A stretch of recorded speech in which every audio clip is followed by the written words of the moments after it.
I can't get good pizza outside of New York. Have you ever heard that? Well, I think it's a silly thing to say, and I'm gonna tell you why. And that's starting right now. Now, I'm not saying it's impossible you live in an area where they're not making good New York style pizza. For me, it's a matter of having the right ingredients and the right people, instead of the tribal notion that New York pizza is only good because of the water. I have a good example to pull from here, and it was from our trip to the Outer Banks this summer. The Outer Banks is very much a vacation destination, but there are people who live there year round. In looking for places to eat, there's a healthy mix of strip mall businesses that are more geared toward the locals, and some of the seafood-centric family restaurants you'd expect to see in a coastal vacation spot. One evening during our trip, we decided to keep it low-key and order takeout from a restaurant called Southern Shore Pizza, which is basically at the hub between Kitty Hawk and Duck. Let me tell you a little about Southern Shore Pizza and get into why I think saying good pizza only exists in New York is ridiculous. When I looked into Southern Shore Pizza, their website didn't give much of a history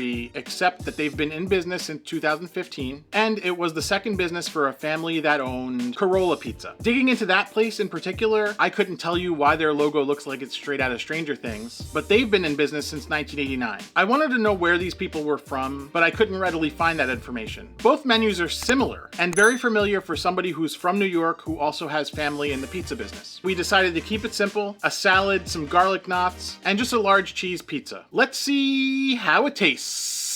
First things first, this place was insanely busy. We placed an order around 4:30 p.m. and it took about an hour, which I think was a really good sign. The garlic knots looked really good, a little on the greasy side, but that's what you sign up for when you order garlic knots. Some of the fresh garlic on top got a little toasty, but as you bite through, the dough is thick enough and the garlic small enough that it doesn't mess up the taste at all. These were pretty much just on par for garlic knots in New York or at a New York style pizzeria elsewhere. Salad, pretty standard. Spring mix, sliced cucumber, red onion, cherry tomatoes. They clearly have these pre-packed and ready to go out the door. Basically a dressing delivery device. And they have Parmesan peppercorn dressing, which in my opinion is one of the best pre-made restaurant dressings. So that gets extra points from me. All right, enough of these supporting characters. Let's get right into the pizza. Take a look at this and let me know what you think.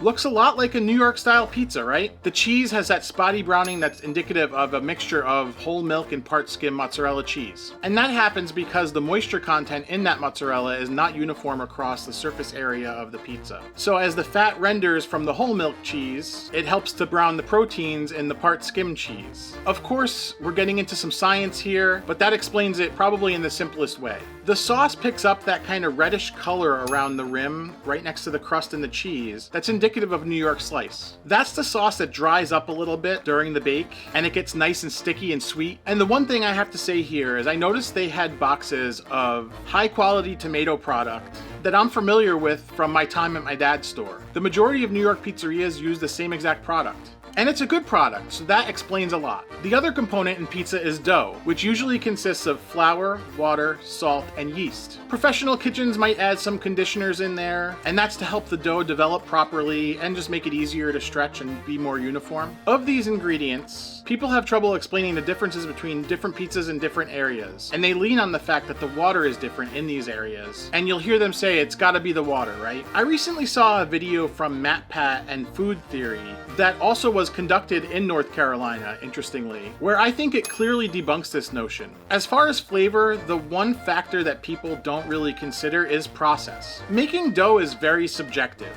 The order in which you mix the main four ingredients really does matter, and the amount of time that the dough is allowed to ferment, it really has a direct impact on the taste. So it's my opinion that any place that doesn't have good pizza doesn't have good control of their process. For me, that speaks a little bit more to skill and passion than it does to these kind of tribal notions that the water in different areas is making things taste differently. I'm sure there's probably a little degree of that here and there. I think the water probably contributes little to the actual nuance of the taste. The pizza at Southern Shore Pizza is a good example of that. They're probably using the same water as the other place down the street, hours away from New York, and they're probably turning out different quality pizza than a place just a couple miles away. After I loaded my slice up with a little bit of crushed red pepper, which I love to do with any New York slice, a little grated cheese, and I took a bite, I had no inclination to say whether it tasted better or worse than the average New York pizza. Trust me, in the area where I live, we have a lot of average pizzerias because of the fact that we have so many colleges and universities nearby. This pizza in North Carolina, hours away from where I live, was very much on par with the pizza from my area. In fact, the pizza from Southern Shore didn't didn't even have those little holes on the bottom of the pizza that's indicative of using a screen to evenly bake the pizza. For me, that extra contact with the brick oven gives the pizza a little more character, honestly. Pretty darn good. If you enjoyed this, hit the thumbs up and subscribe.